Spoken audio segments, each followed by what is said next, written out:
यावरती आपलं लक्ष असणारच आहे। तुर्तास आपण इतर बातम्या पाहणार आहोत। खासदार संजय राऊत यांनी पत्रकार परिषद घेतली आहे आणि आजच्या मोदींच्या जळगाव दौऱ्यावरून टीका केली आहे। त्याशिवाय राज ठाकरेंच्या निवडणूक लढण्यावरून देखील त्यांनी टोले लगावले।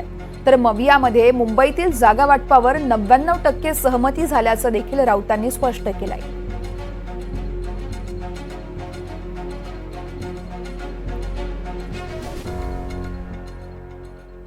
तर आधी आपल्या बहिणींच्या सुरक्षेचं बघा, आपल्या बहिणी त्या न्यायासाठी फिरत राहतील असं यावेळी संजय राऊत यांनी म्हटलंय।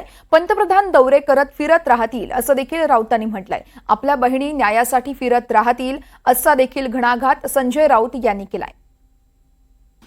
सरकारच्या बापाचे पैसे आहेत का? जनतेचे पैसे आहेत, तुमच्या त्या मिंदे गटाच्या बापाचे पैसे नाही आहेत असं खालून एक महिलेने आवाज दिला, बघा ऐकायला येतोय। एक महिला ने कहा नीचे से, जब पूछा पैसा मिल गया ना, तो बोला कि किसी के बाप का पैसा है क्या? ये जनता का पैसा है, लखपति दीदी का पैसा जनता का है। अब प्रधानमंत्री आ रहे हैं, बात ऐसी है, महाराष्ट्र में एक आंदोलन चल रहा है महिलाओं की सुरक्षा के लिए। ये जो सब हमारी बहनें हैं, दीदी, उनकी सुरक्षा के लिए, उस बारे में तो प्रधानमंत्री ने अब तक एक लफ्ज अपने मुंह से नहीं निकाला, काढला नाही। तर जागा वाटपावरून मवियामध्ये कोणतेही मतभेद नाहीयेत, मुख्यमंत्री पदावरून देखील आमच्यात मतभेद नाहीये असं राऊतांनी सांगितलंय।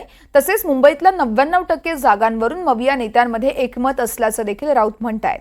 उर्वरित महाराष्ट्रासंदर्भात आमच्यात चर्चा सुरू आहे असं देखील राऊतांनी सांगितलंय। बघा कोण काय आमचे सहकारी सांगतायत त्याच्याविषयी मी आता काहीच बोलणार नाही। काल आमची एक नक्कीच महाविकास आघाडीची मुंबई संदर्भात जागा वाटपा संदर्भात 3 प्रमुख पक्षांची बैठक नक्की काल पार पडली। 3ही पक्षाचे प्रमुख तिथे उपस्थित होते आणि अगदी सुरळीत चर्चा झाली आणि जवळजवळ 99% जागांवरती आमची सहमती झाली।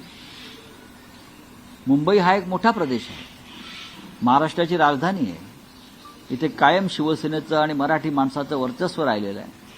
त्याच्यामुळे अत्यंत काळजीपूर्वक जागा वाटप होईल। कारण ही मुंबई तोडण्याची, लसके तोडण्याचे, लुटण्याचे जे कारस्थान दिल्लीतून सुरू आहे त्याला शह देण्यासाठी मुंबई पुन्हा एकदा आमच्या ताब्यात असणं सगळ्यांच्या गरजेचं आहे आणि त्या पद्धतीनंच हे जागा वाटप आम्ही सगळ्यांनी एकत्र बसून करतो आहोत।